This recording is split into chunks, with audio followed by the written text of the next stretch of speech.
막 쫓기는 거예요. 시험 날짜가 다가와요. 쫓기는 거예요. 그때 우리의 마음은 초조해집니다. 다윗은 계속 쫓기면서 초조합니다. 상황은 안 바뀌어요. 늘 낭떠러지에 서 있는 것 같아요. 뒤에서 계속 쫓아와요. 지금 다윗은 하나님 앞에서 타부, 사인을 구하고 있습니다. 서명을 구하고 있습니다. 표징을 구하고 있습니다. 약속을 구하고 있습니다. 결제를 구하고 있는 거예요. 출애굽기 12장 13절에 내가 애굽 땅을 칠 때에 그 피가 너희 사는 집에 있어서 너희를 위하여 표적이 될지라, 사인이 될지라. 내가 이 피를 볼 때에 너희를 넘어가리니 재앙이 너에게 내려 멸하지 아니하리라. 하나님께서 애굽 땅에서 종살이하고 있던 이스라엘 백성들을 구원하기 위해서 광야로 쫓겨났던 모세를 부르십니다. 내가 너를 통하여 이스라엘을 구원하게 하리라. 가서 그들을 구원해라. 모세가 말합니다. 주님 옛날에 해봤지만 안 됐던 겁니다. 지금 내 나이가 80인데 무슨 지금 그 일을 합니까? 너무 부담스러운 거예요. 그걸 사람들이 나 같은 실패자, 나같이 나이 든 사람을 믿어주겠냐고, 누가 나를 보냈냐고 물으면 누가 나에게 이 일을 시켰냐고 내가 대답을 하겠습니까? 하나님이 누구시냐고, 하나님의 이름이 뭐냐고 물어봐요. 그때 하나님이 뭐라고 말씀하십니까? 여호와 하나님이다. 여호와라고 말합니다. 여호와는 히브리어로 요드, 해, 와, 해입니다. 요드는 손 모양이죠. 손이라는 뜻입니다. 해, 그 집에 창문이 있죠. 달래, 창문이, 집에 창문이 있죠. 창문을 통해서 봅니다. 그래서 보라는 뜻이 있습니다. 와브는 몸 모양이 못입니다. 해는 또 보라는 뜻입니다. 여호와 이름은 무엇입니까? 손을 보아라, 못을 보아라. 하나님은 모세를 부르실 때 구원의 약속, 표징, 서명을 하실 때에 예수 그리스도의 이름, 십자가를 그의 서명으로 사인해 주시는 것입니다. 내가 십자가로 예수의 이름으로 반드시 너희들을 구원할 것이다. 출애굽을 하는데 10가지 재앙 가운데 9가지의 기적의 역사를 베풀었음에도 불구하고 바로 왕은 마음이 더 완악해져서 자꾸 딴소리합니다. 보내준다고 해놓고 안 보내줍니다. 결제해준다고 해도 안 해줍니다. 점점 마음이 완악해집니다. 기적이 아무리 일어나도 그때뿐입니다. 그때 마음이 초조해집니다. 날은 다가오는데, 시간은 다가오는데, 곧 죽음의 천사가 오는데, 그때 하나님은 사인해 주십니다. 어린 양의 피를 집집마다 발라 서명을 해주십니다. 그 사인을 있는 집마다 구원을 얻으리라. 여러분, 십자가는 하나님의 사인입니다. 예수의 이름은 하나님의 서명하심입니다. 그래서 우리가 기도할 때 예수님의 이름으로 기도하는 것입니다.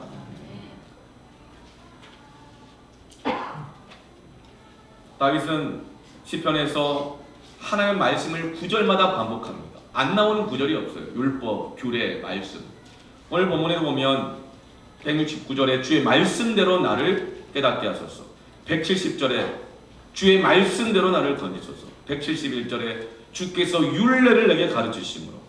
172절에 모든 계명들이, 173절 주의 법도들을, 174절에 주의 율법을, 175절에 주의 규례들이, 176절에 주의 계명들을.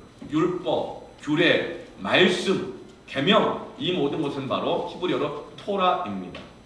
토라의 이 단어는, 첫 단어가 오늘 타부라고 하는 이 단어로 시작됩니다. 토라는 말씀이라는 뜻인데요. tab, 레시, 해입니다. 이 타부는 십자가라는 뜻이라고 했죠. 약속, 서명, 표징이라는 뜻이라고 했죠. 마부는 못입니다. 레시는 2주 전에 배웠죠. 사람의 머리 뒷모양인데 특히 존귀한 자의 머리를 뜻합니다. 해는 다시 보라입니다. 토라 말씀의 뜻은 무엇입니까? 십자가에 못 박히신 존귀한 자를 보라. 하나님의 말씀은 사인입니다. 하나님의 말씀은 예수 그리스도이십니다. 말씀이 육신이 되어 우리 가운데 거하심에 우리가 그의 영광을 보니 아버지의 영광이요 독생자의 영광이요 은혜와 진리가 충만하더라.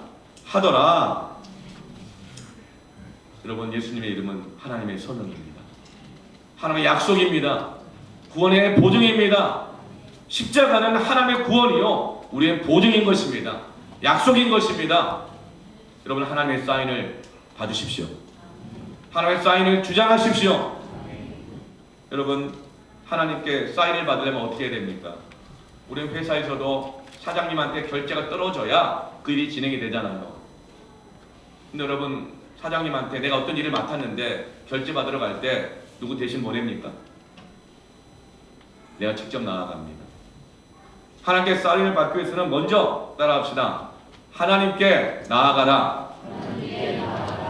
하나님께 나아가야 합니다. 169절 말씀에 여호와의 나의 부르짖음이 주의 앞에 이르게 하시고, 주의 앞에 이르게 하시고, 170절에도 나의 간구가 주의 앞에 이르게 하시고, 하나님의 사인을 받기 위해서는 하나님께 직접 내가 나아가야 합니다. 누가 기도해 주니까, 삼김이가 기도해 주니까 목사님 나 여기서 기도하시는 거 맞아요? 여러분, 하나님께 사인을 받기를 원하는 자마다 하나님께 나아가야 합니다. 내가 나아가야 합니다. 그럼 하나님 그 약속대로, 설명하신 대로 이루실 것입니다. 다윗은 지금 광야의 그 쫓기는 초조함 속에서 하나님의 사인을 받기를 원하고 있습니다. 사람은 급하고 초조해야 하나님께 나아갑니다. 급하고 초조하지 않으면 절대로 안 나가는 자리 중에 하나가 바로 하나님 앞입니다. 초조하면, 급하면 나갑니다.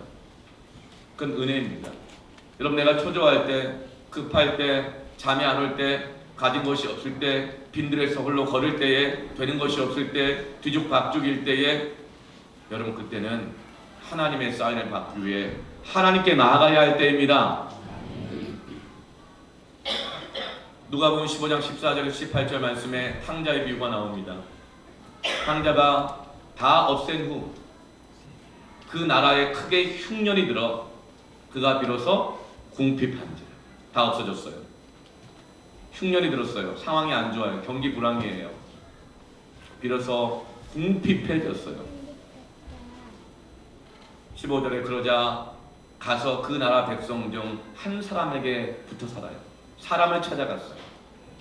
궁핍해졌으니 나 어떻게 좀 먹고 살게 해달라고. 그러자 그 사람이 그를 들러보내요. 들러보내 돼지를 치게 해요. 세상에 공짜 전혀 없어요. 남의 돈 먹고 살기가 얼마나 힘들어요. 절대 공짜 없습니다. 공짜는 다 사기예요. 세상을 이용하는 것만큼만 줘요. 그를 들러보내어 돼지를 치게 합니다. 가장 하찮은 일이죠. 그래서 16절 말씀에 그가 돼지 먹는 쥐염 열매로 배를 채우고자 하되 주는 자가 없느니라. 세상에 일을 시키는데 밥값도 안 주면서 일을 시켜요. 돼지 치면서 돼지가 먹는 거 같이 먹어라 이건 거예요. 없으면 세상에 무시당해요. 없을수록 무시당해요.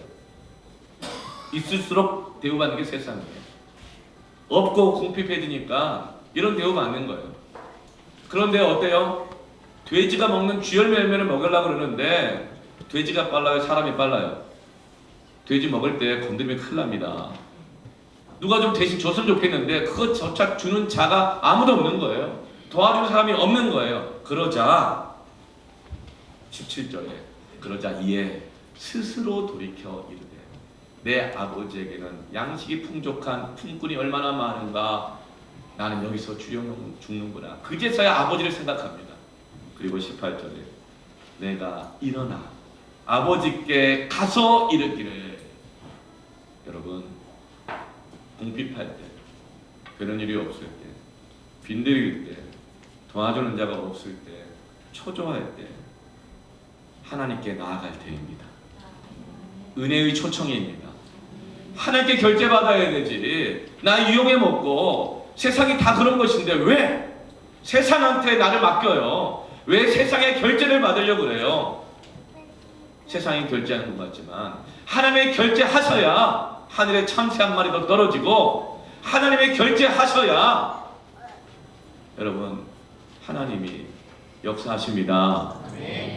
그래서 여러분 누구를 만나기 전에 급하고 초조할 때 하나님께 먼저 나아가십시오. 개척할 때, 건축할 때 돈이 얼마나 많이 필요해요. 돈이 있어서 개척하고 교회가 세워진 게 아니잖아요. 은행말은 아니는데 저는 어디가 돈을 빌려본 적이 없었어가지고 은행에는 저는 적금만 들었지 빌려본 적이 없어요. 그래가지고 이렇게 막 얼마나 마음이 쫄리는지 몰라요. 말을 못하겠어. 하나님 앞에 나아가가지고 주여 그리고 기도하는 거예요. 전 지점장이 그렇게 높아 보이고 그 상무가 그렇게 높아 보이고 무섭고 대단하고 그 사람 표정 하나 눈빛 하나 이 움직임 하나에 얼마나 민감하게 예민해진지 몰라요. 수십 군데를 찾아가는데요. 날마다 하나님께 나아가지 않았으면 한 군데도 못 갔을 거예요. 근데 결국은요. 지점장이 아니더라고요. 하나님께 결제 떨어지니까 은행문도 열리고 지점장도 열리고 상무도 열리는 거예요. 다 없앤 후에 크게 흉년 들고 궁핍하고 주는 자가 없으면 주려 죽을 것 같을 때 초조할 때 원망하고 낙심하고 포기하지 말고 사람만 쫓아다니지 말고 여기저기 다니면서 엉뚱한 일 하지 말고 하나님께 나아가십시오. 민수기 13장 19절 말씀에 하나님은 사람이 아니시니 거짓말을 하지 않으시고 인생이 아니시니 후회가 없으시도다. 하나님은 사람 아니시니까 서명해놓고 나서 그런 적 없다고 말하지 않으시고 해놓고 나서 이거 바꿔 후회하지 않으시고 어찌 그 말씀하신 바를 행하지 않으시며 그 말씀을 그 서명을 그 말씀을 그 표징을 약속을 실행하지 않으시랴. 우리의 결재권자는 하나님이십니다. 하나님께 먼저 나아가십시오. 갈라디아서 4장 5절 말씀. 율법 아래에 있는 자들을 속량하시고. 율법은 뭐예요? 내 힘으로 안 되는 거잖아요. 내 노력으로 안 되는 거잖아요. 내 한계잖아요. 나의 짐이잖아요. 감당할 수 없는 무거움이잖아요. 그 무거움 아래에 있는 사람들을 속량하시고 어떻게 해요? 결제하셨다는 거예요. 다 값을 치러 주셨다는 거예요. 그래서 우리로 아들의 명분 그 유업을 얻게 하려 하심이라. 십자가는 주님의 이름은 하나님의 결제입니다. 그러므로 주의 이름을 부르는 자마다 반드시 구원을 얻게 될 것이고 기도하는 자마다 예수의 이름을 기도하는 것입니다. 하나님의 사인을 받으십시오. 하나님께 나아가십시오. 우리의 문제는 문제의 크기가 아니라 그 문제의 결재권자이신 하나님께 나아가지 않고 있는 것입니다. 여러분 초조한 일이 있습니까? 두려웁니까? 문제가 뭡니까? 치열하게 하나님께 나아가십시오. 손흥민 사인 받으려고 비행기 타고 영국까지 가더라고요. BTS 사인 받으려고 밤을 새워서 공항에서 기다리더라고요. BTS 나오니까 막 손을 내밀고 볼펜 내밀고 막 정말 난리더라고요. 여러분 하나님께 나아가십시오. 우리 하나님은 이미 주님의 십자가에서 약속이 있는 결제를 다 하셨습니다. 그래서 내 말이 너희 안에 거하면 너희가 원하는 대로 무엇이든지 구하라. 그리하면 이루리라. 하나님의 말씀은 서명입니다. 사인입니다. 내 사인이 내 말씀이 너희 안에 거하면 무엇이든지 구하라. 그리하면 이루리라. 여러분 하나님 이미 십자가에 결제하셨습니다. 하나님께 나아가서 그 결제를 요청하십시오. 어떻게 우리가 또 하나님의 사인을 받을 것인가? 따라합시다. 기도로 사인을 받으라. 169절에 여호와여 나의 부르짖는 기도가 주의 앞에 이르게 하셨다는 거예요. 부르짖는 기도는 하나님께 나아가 사인을 받는 것입니다. 기도는 주님의 사인을 의지하여 청구하는 거예요. 요한복음 15장 7절 너희가 내 안에 거하고 내 말이 나의 서명이 나의 사인이 너희 안에 거하면 무엇이든지 원하는 대로 구하라. 그리하면 이루리라. 빌립보서 4장 6절 7절 말씀에 아무것도 염려하지 말고 오직 기도와 간구로 너희 구할 것을 무엇함으로? 감사함으로 하나님께 아뢰라. 그리하면 모든 지각에 뛰어나신 하나님의 평강이 그리스도 예수 안에서 너희 마음과 생각을 지키시리라. 염려가 될 때, 초조할 때, 일이 안 될 때 기도와 간구로 나아가라. 그러면 하나님의 기도와 간구의 응답이 뭐죠? 결제가 뭐죠? 평강입니다. 우리 같으면 하나님 돈 없어요. 돈 때문에 걱정돼 죽겠어요. 일이 안 돼요. 공부가 안 돼요. 성적이 안 올라요. 미치겠어요. 도와주세요. 구하면 일 잘 풀리게 해주시고 돈을 주시고 병을 낫게 해주시는 것이 응답일 것 같은데 하나님은 평강을 주십니다. 왜 평강이 하나님의 응답일까요? 하나님의 결제는 왜 평강으로 주실까요? 평강은 히브리어로 샬롬입니다. 지난주에 배웠던 거죠. 샬롬, 쉰, 라메, 바, 멤입니다. 그 뜻은 쉰은 파괴하다, 불로 태우다, 불 모양이죠. 파괴하다, 불로 태우다. 라메드, 왕의 지팡이, 권세. 와브, 고리, 못이라는 뜻이기도 하고 고리. 멤, 혼돈이라는 뜻이라고 했죠. 혼돈과 연결되어지는 권세를 파괴할 때 하나님의 평강, 샬롬이 오는 것입니다. 우리 안에는 가난, 궁핍, 질병, 혼돈, 관계 깨어짐, 무기력함, 우울함, 혼돈, 모든 무질서들, 이것은 그냥 있는 것이 아니라 그렇게 하는 권세가 있는 것입니다. 근데 하나님께서 우리가 기도하고 간구할 때에 그 혼돈하게 하는 권세들을, 가난하게 하는 권세들을, 질병 가운데 궁핍하게 하는 이 권세들을 부셔뜨리시면서 하나님 우리에게 평강을 주십니다. 염려를 부셔뜨립니다. 근심을 부셔뜨립니다. 초조를 끊어내리시면서 우리에게 평강을 주십니다. 우리는 어떤 것을 기도할 때 꼭 그게 응답받으면 해결될 것 같잖아요. 그런데 여러분, 이 세상이 그렇게 단순하지 않아요. 한 가지 문제가 한 가지로 끝나는 게 아니라 다 연결되어 있습니다. 고혈압 약 먹으니까 어때요? 딴 데 문제 생기면 또 딴 약 먹어야 되잖아요. 그건 안 된다고 해결되고 다 해결되는 게 아니에요. 그냥 돈만 열심히 벌어가지고 하면은 가정도 평안해지고 교회 헌금도 팍팍하고 해가지고 하면 되겠다 해가지고 사업 열심히 하고 돈 열심히 벌었어요. 그때 돌아보니 어때요? 자식이 망가져 있어요. 신앙생활 엉망돼 있어요. 아, 이렇게 살면 안 되겠다. 자식 챙기자. 자식 막 열심히 챙겼더니 일을 제대로 할 수가 없네요. 또 신앙생활 제대로 할 수 없네요. 또 딴 데 문제 생기는 거예요. 그래서 그럼 그냥 기도와 예배만 드리자, 열심히 봉사하자. 그래서 다시 막 했더니 너무 또 가정을 못 챙긴 것 같고 세상 일도 제대로 못하는 것 같아요. 여러분, 세상의 문제가 이래요. 동그란 풍선이 있는데 한쪽이 찌그러져 있는 거예요. 온전하게 펴기 위해서 한쪽을 찌그러져 푹 눌렀더니 또 딴 데가 막 찌그러져 튀어나오는 거예요. 하나님의 진정한 응답은 한 가지 문제를 해결해 주는 것이 아니라 모든 것이 합력하여 손을 이루는 평강을 주시는 것입니다. 초조하면 엉뚱한 일 해요. 초조하면 판단 미스해요. 초조하면 엉뚱한 데서 힘을 쓰게 돼 있다고요.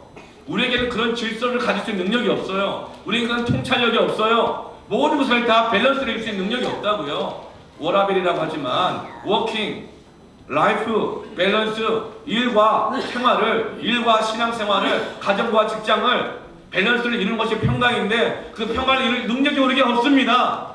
그래서 초조해요. 근심 생겨요. 염려가 생겨요. 그럴 때 오직 기도와 간구로 너희 구할 것을 감사를 하는 게 아니면 하나님이 워라벨의 평강을, 그 샬롬을 우리에게 주시는 것입니다. 그 하나님의 응답은 샬롬입니다. 우리에게 필요한 것은 한 가지 응답이 아니라 하나님의 사인입니다. 샬롬이 필요합니다.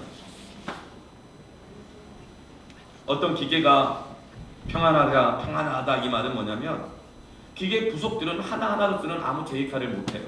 그러나 서로 잘 연결되면 잘 돌아가면서 조용하게 제 기능을 발휘하고 있으면 기계가 평안하다. 오늘도 공장이 평안하다 이 말이에요. 교회가 평안하다는 것은 뭐냐면 아무 문제가 없다. 아무 일도 없이 조용하다 이거 아니에요. 문제투성이 사람들이 많아요.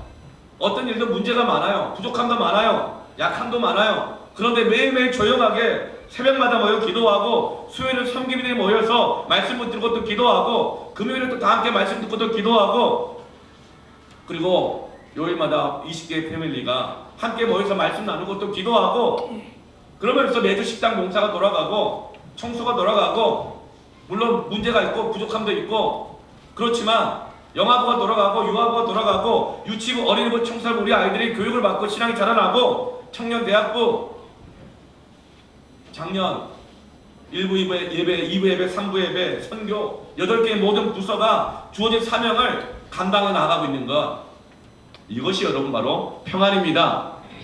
문제 없는 게 평안이 아니에요.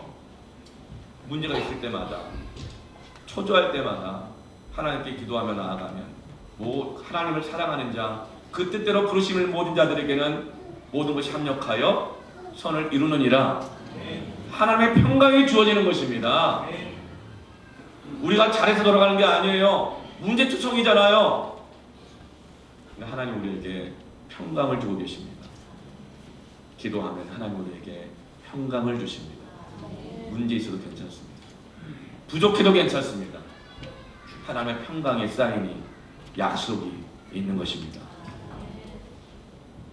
그래서 여러분 기도하면요, 문제 많아도 상관없습니다.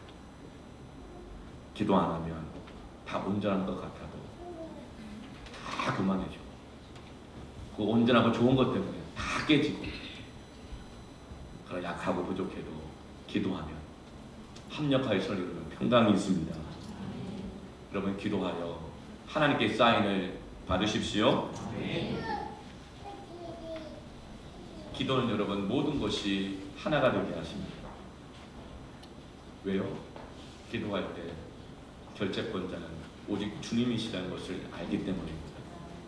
누구 때문에 하는 것이 아니라 주님이 결재하셨기 때문에 하는 것이기 때문에 자랑할 자가 없고, 주장할 자가 없고, 교만할 자가 없고, 공로 자랑할 자가 없고, 다 순종하면서 부족하고 연약한데 한 마음이 되는 것입니다. 한 뜻이 되는 것입니다. 그리스도의 몸이 교회가 세워져 가는 것입니다. 그런데 샬롬이 없으면 어때요? 분주하면 어때요? 초조하지면 어때요? 일이 손에 안 잡혀요. 초조하면 누구나 다른 일을 못해요. 시험 문제 해결되기 전에는 초조해서 아무것도 못해요. 진급 문제 해결되기 전에는 초조해가지고 아무것도 못해요.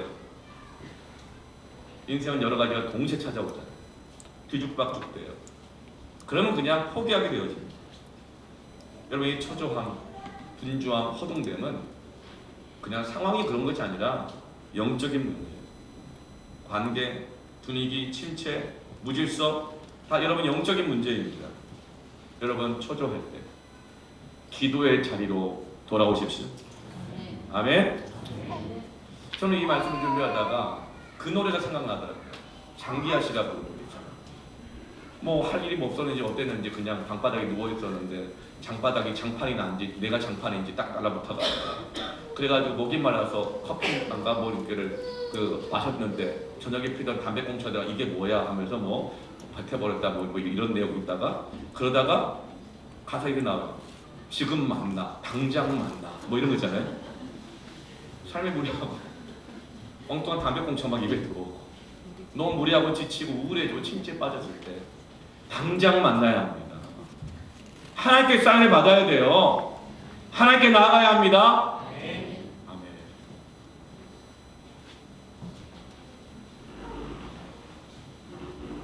기도의 자리로 돌아가야 합니다. 그럼 여러분 일이 풀립니다. 문제는 여전히 있는데 풀립니다. 분위기가 달라집니다. 초조함이 사라지고 샬롬이 옵니다. 당장 기도하십시다. 새벽을 깨우십시다. 철야 기도를 향해 달려나가십시다. 패밀리가 모여 말씀으로 기도하십시오. 그게 살 길입니다. 샬롬이 옵니다. 잘 돌아갑니다. 문제 있는데 돌아갑니다. 멈출 것 같은데 달려갑니다. 하나님의 샬롬입니다.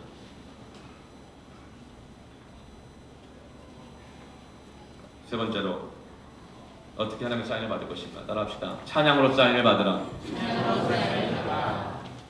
171절에 주께서 율례자들에게 가르치심으로 내 입술이 주를 찬양하리이다. 172절에 주의 말씀을 노래하리이다. 175절에 주를 찬송하리이다. 174절에도 주의 율법을 즐거워하나이다. 다윗은 불안하고 초조할 때 하나님을 찬양함으로 하나님의 구원의 확신, 도우심의 사인을 받고 있습니다. 여러분 일이 꼬이고 불안하고 초조할 때 생각하지 마시고 찬양하십시오. 감사하십시오. 찬양은 히브리어로 야다입니다. 야다의 뜻은 손을 내밀다는 뜻이에요. 하브의 뜻이 뭐라고 그랬죠? 낭떠러리 매달리는 사람에게 손을 내밀어서 잡아준다는 거죠. 그래서 이게 잡혀가지고 십자가가 된 거예요. 손을 내밀다가 찬양의 뜻이에요. 서명을 하기 위해서, 서명을 받기 위해서 손을 내미는 거예요. 근데 이 히브리 야다가 동사형으로 쓰일 때는 오대인데요. 이 오대의 뜻이 뭐냐면 감사하다. 기도하며 간구하며 하나님의 결제에 손을 내밀 때 주실 것을 믿고 감사하며 찬양하는 겁니다. 아무것도 염려하지 말고 오직 기도와 간구로 너희 구할 것을 감사함으로 하나님께 아뢰라. 감사함으로 기도하라는 겁니다. 찬양하며 기도하라는 것입니다. 모든 일에요. 모든 일이 밀려오면 얼마나 초조합니까? 얼마나 염려해요. 뭐부터 시작해야 될지 모르잖아요. 어디서부터 풀어야 될지 모르잖아요. 그럴 때 풀려고 하지 말고 기도할 때 감사함으로 찬양하십시오. 안 되면 찬양을 틀어놓으세요. 따라 하세요. 여러분 왜 감사함으로 기도해야 할까요? 왜 감사가 중요할까요? 데살로니가서 5장 14절부터 17절 말씀을 보면 이런 말씀이 있어요. 항상 기뻐하라. 쉬지 말고 기도하라.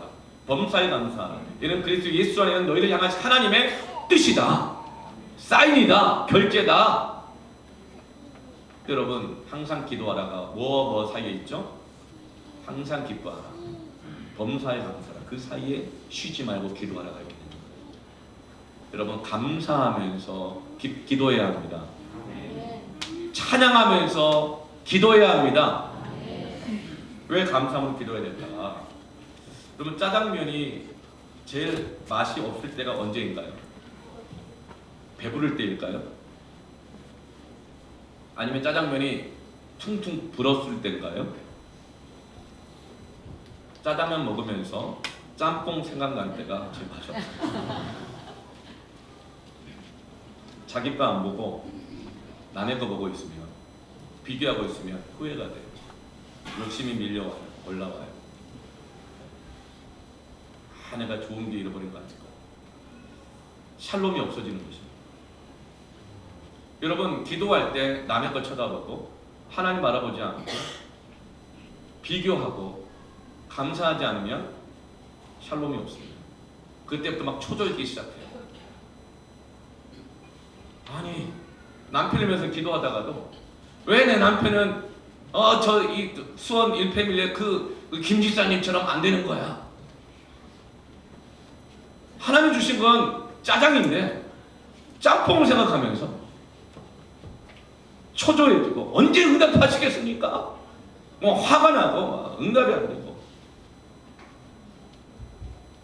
하나님 막 아내를 위해서 기도하면서 하나님은 짜장을 주셨는데 옆집 그냥 옆 패밀리 짬뽕을 생각하면서 하나님 언제 이 아내가 막 변화되겠습니까? 뭐 자식 바라보면서도 마찬가지. 교회 위해서 기도하면서 그래요. 교회 위해 기도하면서 내 가정, 내 직장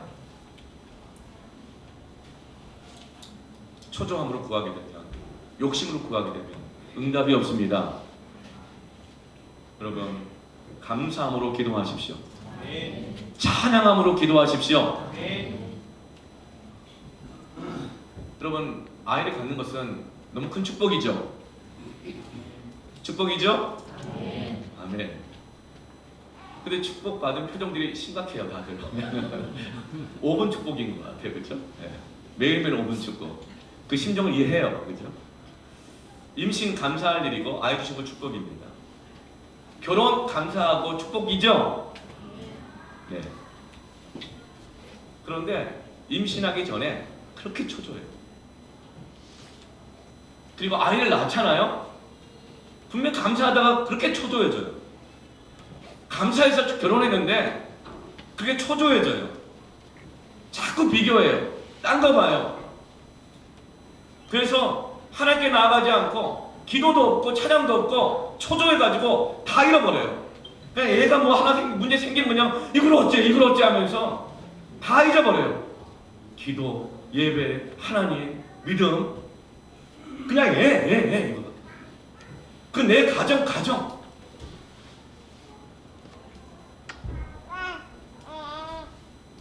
여러분, 그러다 보면 우리에게 샬롬이 없어지는 겁니다. 마리아가 아직 결혼도 안 했는데 천사 가브리엘로부터 임신 소식을 들었어요. 감당이 안 되는 거죠. 나 아직 약혼밖에 안 했는데 내 나이에 벌써 애를 가지면 완전한 경력 단절이 되는 거 아니잖아. 이 나이에 애를 가지면 또 갑자기 또 애를 주시면 어떡하냐. 애 키워놨더니 또다시 애 하나 낳으면 보통 한 4년은 꼼짝 말하잖아요. 애 둘 키우면 한 10년은 꼼짝 말아요. 근데 사회생활 시작하기도 전에 애를 가졌으니 마리아의 마음이 얼마나 부담되고 초조하겠어요. 오만 생각 다 들죠. 그 초조할 때 마리아가 누가복음 1장 46절에 이렇게 말합니다. 마리아가 이르되 내 영혼이 주를 찬양하죠. 초조할 때 뭐예요? 내 영혼이 주를 찬양합니다. 찬양이 킹 제임스 버전으로 번역하면 영어로 매그너파이로 나와 있어요. 매그너파이는 확대하다, 크게 보다는 거예요. 어떤 게 크게 보여요? 뭘 확대해서 보여요? 집중할 때예요. 그것만 볼 때예요. 남의 짬뽕 안 보고 내게 주신 거 바라볼 때예요. 하나님을 크게 보고 하나님께 나아가면 하나님 크게 보입니다. 근데 이 사람 보고 저 사람 보고 이 환경 보고 저 환경 보면 딴 게 더 보이면서 마음이 초조하고 평안이 없어져요. 초조할 때 마리아는 하나님께 나아갔습니다. 하나님께 부르시면 찬양하면서 하나님을 바라봅니다. 비교하지 않습니다. 그러자 누가복음 1장 47절 49절에 마리아의 고백이 이렇게 바뀝니다. 내 마음이 하나님의 구절을 기뻐하고 기쁨이 회복됩니다. 그의 요정의 비천함을 돌보셨습니다. 사인을 받은 거예요. 찬양하면서 나를 돌보신다. 이렇게 주셨다면 하나님 책임지실 것이다. 기뻐하면서 사인을 받는 겁니다. 이제 후로는 만세 나를 복이 있다 일컬으리로다. 사인 받은 거예요. 능하신 이가 큰 일을 내게 행하셨으니 그 이름이 거룩하시며 긍휼하심이 두려워하는 자에게 대대에 이르는 지금 이것이 나에게 감당할 수 없는 짐인 것 같지만 하나님이 돌보실 것이고 책임지실 것일 뿐만 아니라 이것이 큰 일이 될 거다, 큰 축복이 될 거다 뿐만 아니라 그것이 대대에 전달될 것이다. 축복이 이루어질 뿐만 아니라 확장되고 지속될 것이다. 초조했는데 찬양하십시오. 감사하십시오. 하나님의 큰 축복이 임할 뿐만 아니라 지속될 것입니다. 감사하면서 찬양하면 문제는 작아지고 응답은 커지고 시절을 쫓아 과실을 맺는 것 같이 지속되어집니다. 축복이 확장됩니다. 여러분, 초조할 때 감사하십시오. 감사함으로 기도하십시오. 감사함으로 찬양하십시오. 기도 응답이 더딘 이유가 뭔가?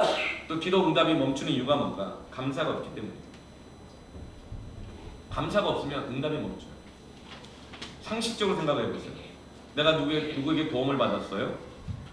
그럼 반드시 감사의 표시를 하는 것입니다.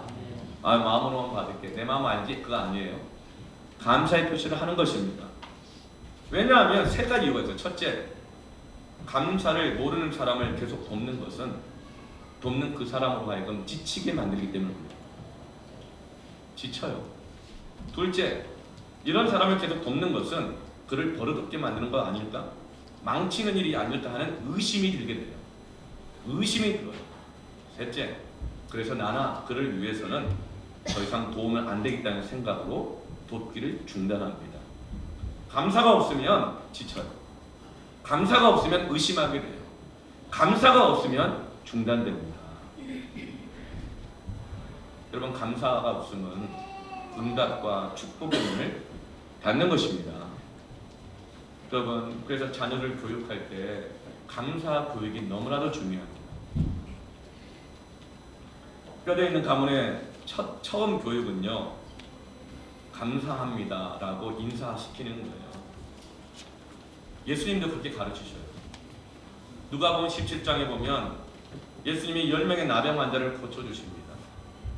10명의 나병 환자가 예수께 나아가 손을 내밀며 나를 좀 만져주세요. 나를 좀 거쳐주세요. 내 인생은 소망이 없습니다. 그러나 예수님이 10명의 나병 환자를 다 고쳐주셨습니다. 그런데 한 명만 가다가 돌아와서 예수님께 감사를 표현합니다. 그때 예수님께서 이렇게 반문하십니다. 10명이 다 깨끗함을 받지 않았느냐? 그런데 그 9은 어디에 가 있느냐? 왜 너만 감사 표현하냐? 어찌 보면 인간적으로 볼 때 약간 좀 치사한 표현인 것 같지 않아요? 왜 감사 표시 안 하냐고? 굳이 이렇게 또 감사 표시 다 받아야 되겠는가? 내가 이렇게 베풀어줬으면 감사해야지. 치사한 표현 같잖아요. 그럼 예수님은 왜 이렇게 감사를 가르치실까요? 우리를 위해서입니다. 감사할 때 지치지 않아요. 감사할 때 축복이 지속됩니다. 커집니다. 중단되지 않습니다. 여러분, 자녀들 교육할 때 감사하게 하십시오. 그러니 여러분, 부모가 우리가 먼저 감사해야 합니다. 초조할 때 감사하십시오. 오래 감사하세요. 하나님 모든 걸 하늘까지 서로 이루실 거야. 감사합니다. 몸이 아플 때도 하나님 이름으로 나로 하여금 하나님 의지하게 하시네요. 인생에 연한이 있는 것을 깨닫게 하셔서 겸손하게 하시네요. 감사합니다. 범사에 감사하십시오. 여러분, 감사를 글로 표현하십시오.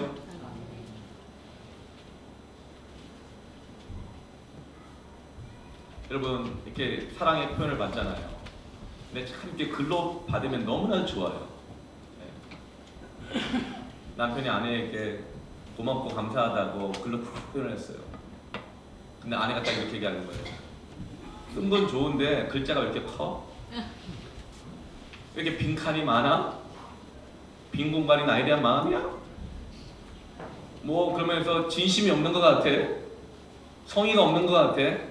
이러지 마시고 감사함으로 받으시길 바랍니다. 그러면 글자가 더 작아지면서 깨알 같아지면서 그냥 구구절절이 더 채워지는 거예요. 받았는데 받은 건 적다고. 아, 옆집 그 김집사는 보니까 편지만 받은 게 아니고 이것도 받았더라. 짬뽕 잡고 생각하면 어떻게 돼요? 그나마 쓰고 싶은 편지도 안 써요. 10,000원짜리 한 장도 안 들어가요. 감사하십시오. 축복이 지속되고 커지는 것입니다. 감사를 여러분 물질로도 표현하십시오. 헌금하십시오. 또 이제 가르치는 자들에게 모든 좋은 것을 같이 함께 나누라, 함께 하라. 왜 그럴까요? 하나님의 약속의 말씀은 사인입니다. 서명입니다. 축복의 결제입니다. 그러므로 여러분 감사를 표시하십시오. 자녀들에게, 학교 선생님에게 감사를 표현하게 하세요. 여러분, 감사를 표현할 때 하나님의 축복이 커지는 것을 믿으시길 바랍니다. 맨입으로 끝내지 마십시오. 하나님 앞에 감사함으로 헌금하십시오. 하나님 부족해서가 아니라 우리를 풍성히 채우시기 위함입니다. 무엇보다도 하나님께 감사하십시오. 나를 도와주는 사람, 내 아내, 내 남편, 내 자녀, 믿음의 성도들 함께 감사하시되 무엇보다도 하나님께 감사하십시오. 그럼 하나님이 그를 통하여 계속 축복하는 사람이 되게 하십니다. 야고보서 5장 13절에 너희 중에 고난당한 자가 있느냐? 그는 기도할 것이요 즐거워하는 자가 있느냐? 그는 찬송할지니라. 신앙생활 뭐예요? 고난 중에 기도하는 거예요. 신앙생활 뭐예요? 받은 게 있으면 즐거워하고 찬송하고 감사하는 것입니다. 이게 여러분 성도의 삶이에요. 교회는 기도하는 곳이에요.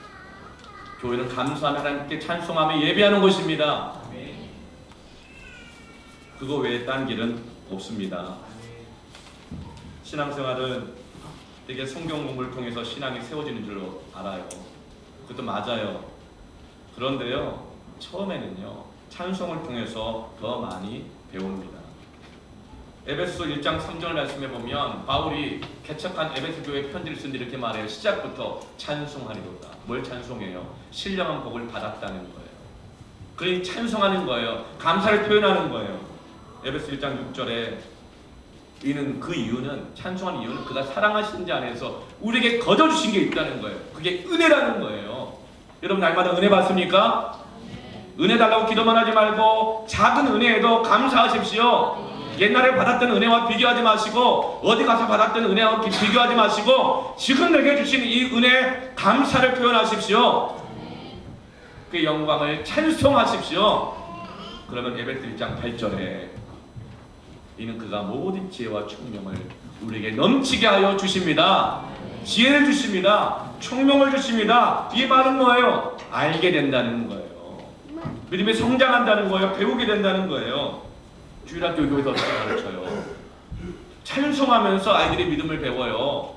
찬송하고 율동하면서 말씀을 배워요. 그러면서 그냥 받아들입니다. 시편 119편은 찬송입니다. 성도 여러분, 하나님을 찬양하세요. 즐거이 찬양하세요. 적극적으로 찬양하세요. 여러분, 제가 맨날 밑에 앉아있다 왜 앞으로 간 줄 아세요? 하나님 앞에 적극적으로 찬양하죠. 아무래도 뒤에 뒤통수만 사람이 안 보이면 진짜 좀 그럴 수 있거든요. 그래서 그래도 목사 안 돼.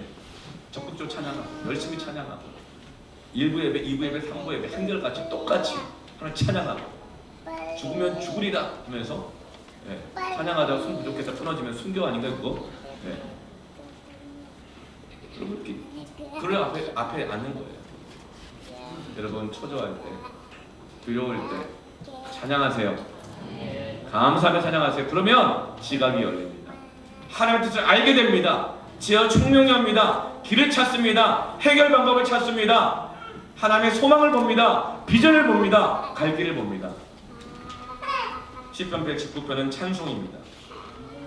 다윗은 알파벳 22개를 찬송하면서 말을 배우고 말을 가르치게 합니다. 부모들이 이 시편 119편을 자녀들이 가르치면서 말을 배우게 하고 글자를 배우게 했어요. 이 광야 가운데서 어떻게 살아야 될지를 알게 되는 것입니다. 여러분, 공부라는 단어가 한자로 저는 노력할 공자에다가 부자가 도와줄 부자인 줄 알았어요. 공부하면 노력하면 모든 일에 도움이 된다 뭐 이런 건 줄 알았던데 한자를 다시 보니까 그런 뜻이 아니더라고요. 노력할 공자나 많은데 부자가 아버지 부자예요. 공부는 뭐예요? 왜 공부해요? 아버지 노력하기 위해서. 아버지 노릇하기 위해서. 자녀를 가르치는 것, 말씀을 배우게 하는 것, 기도를 배우게 하는 것, 찬양을 배우게 하는 것, 기도의 자리에 데리고 가고 말씀의 자리에 데리고 가고 교회에 데리고 가고 예배 드리게 하고 하나님께 결제 받아야 되는 것을 가르치고 이거 하는 것이 아버지의 역할, 부모의 역할입니다. 쉐마 들으라 이스라엘아, 하나님은 한 분이시니 이스라엘 부모들은 아침과 저녁마다 신명기 5장 말씀을 암송하게 하면서 자녀들에게 가르치는 거예요. 하나님은 한 분이시다. 우리의 결재권자는 한 분이시다. 어렵고 힘들 때마다 하나님께 나아가라. 주야로 주의 말씀을 묵상하고 내배 떠나지 말게 하며 그것을 다 지켜 행하라. 그래야 내 길이 평탄하게 될 것이며 내가 형통하리라. 이게 진정한 공부예요. 사랑하는 우리 부모들이여, 공부합시다. 자녀들을 가르치십시다. 무엇을 가르쳐야 될까요? 하나님께 사인받아야 한다. 하나님께 나아가야 한다. 기도해야 한다. 찬송해야 된다. 항상 기뻐하라. 쉬지 말고 기도하라. 범사에 감사. 이는 그리스도 예수 안에서 너희를 향하신 하나님의 뜻입니다. 이것이 시편 119편의 결론입니다. 여러분, 하나님의 말씀의 사인을 받으셨습니까? 여러분 하나님 나아가시기를 축원합니다. 하나님의 평강이 여러분에게 있을지어다. 아멘. 함께 기도하겠습니다.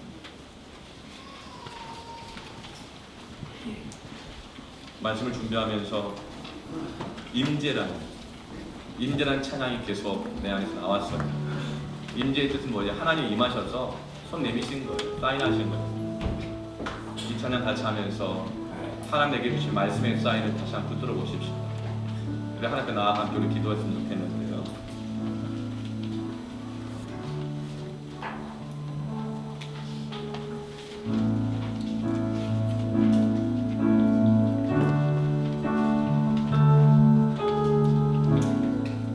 하늘의 문을 여소서 이곳을 주목하소서 이곳을 주목하소서 주를 향한 노래가 주를 향한 노래가 꺼지지 않으니 하늘을 열고 보소서 하늘을 열고 보소서 이곳에 임재하소서 이곳에